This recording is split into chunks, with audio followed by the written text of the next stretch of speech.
I have the world record for the most Jenga blocks stacked on one vertical Jenga block, and not everybody has 8 sets of Jenga blocks. So right now I'm just gonna do a tutorial video of how to start the world record for most Jenga blocks stacked on one vertical Jenga block. Okay, so first step, obviously, is to find a block to stand up like this. But what's not obvious is that not all the blocks are perfect, so you want one that stands up sturdy when you put it down and not one that has a little wobble. Some blocks are heavier than others, so you want to find a heavy block that goes a little bit, let's see. See, I do an angle of about that much to put it on. That way it isn't perfect, not like this, not straight. I do it like this. I feel like that gets the surface area better. Doesn't change the surface area, it just, what it does is it extends where you can put this piece. Because you have to put the pieces one at a time. Let me rotate the stack so you can see. This one at the very edge. This one's at the very edge, and that's kind of tricky because it just wants to fall over. And then I put another one on the opposite side. Guinness Records really threw me for a loop when they said you have to place the blocks one at a time, because I was really used to placing them like this and like this, and then I would like work my way up and out and it would be really easy. But then when they said one at a time, I was like, okay, I'm gonna have to. So I had to figure that out. And then it gets easier, sort of. After a little bit here, it'll start to get easier. Keep rotating it. So now, I didn't put this middle one. That is an unnecessary choice I'm making because I like to leave the center of my stacks hollow. I've been doing it ever since my coin videos on a dime. If you haven't seen those, you should go check those out. But then, see, placing one here is another tricky step. Because it could just tip over the way you're... See, because now it's a little unlevel this way. And that's why I put this one at an angle. The base at an angle, because it gets... The center of mass, every time you place a block, is shifting. The center of mass of the whole stack is shifting every time a block is placed. And for every block you place, the mass of the whole stack gets that much bigger, and eventually the small amount that one of them is, let me keep rotating this stack so you see what's going on.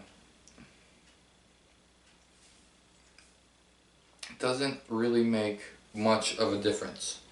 Okay, so right now I'm doing a pattern where I'm putting these on. And I put that on, this one on here, and this one like so,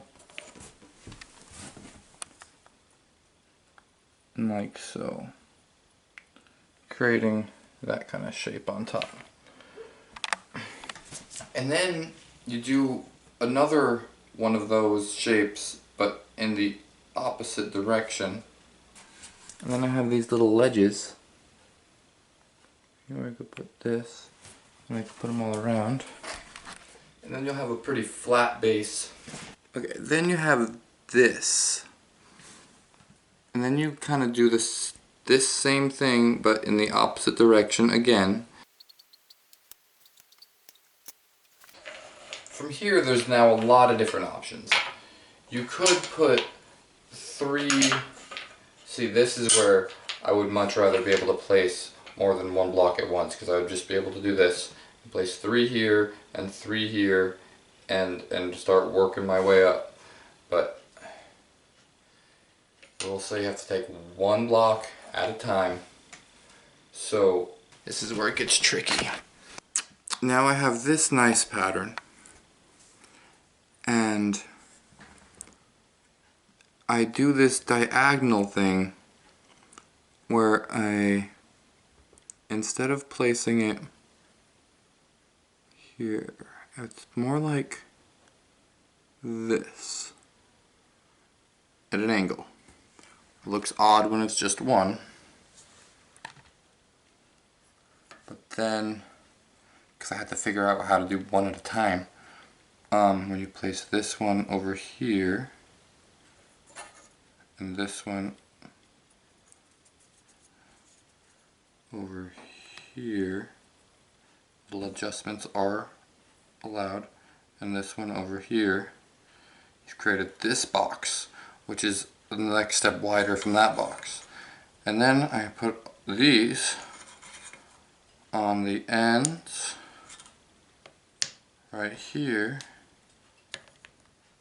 and then I have that looking shape. Then I could go around the edges and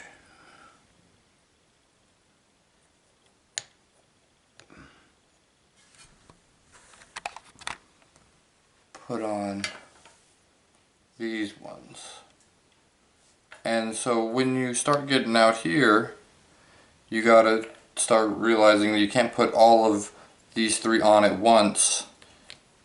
You gotta put like one over here, then one over here, then one over here, then one over here, wherever you feel like the tower needs it, or if it's gonna lean or feel uncentered in any way. You could put more on one side before you put it on the other side, and keep going. And then once you have this, you kind of do another cross thing here, and make sure when you put these ones on that it's over this one and then those 2, and then over this one and then those 2. And then you start going out like this, and then I run out of pieces because that's only the first set. So this is the first set of Jenga blocks. That's the pattern that starts it all. It gets kind of easier from here, because as you can see, if you have followed this far, and I will do a part 2.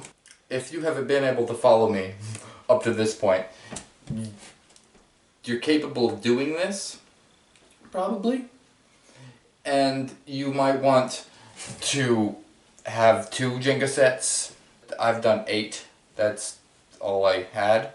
To continue this, it's just kind of now it's like 4 Jenga stacks is what it's reached out to be.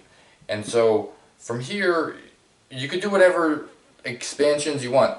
This has been, for me, my favorite base of, like, I remember how to do this just in my head, of building these 54 blocks in this strong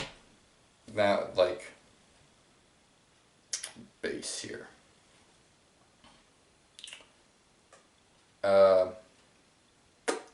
Yeah, like I said, like and subscribe for part 2, and I'll be setting this world record pretty soon here, so thanks.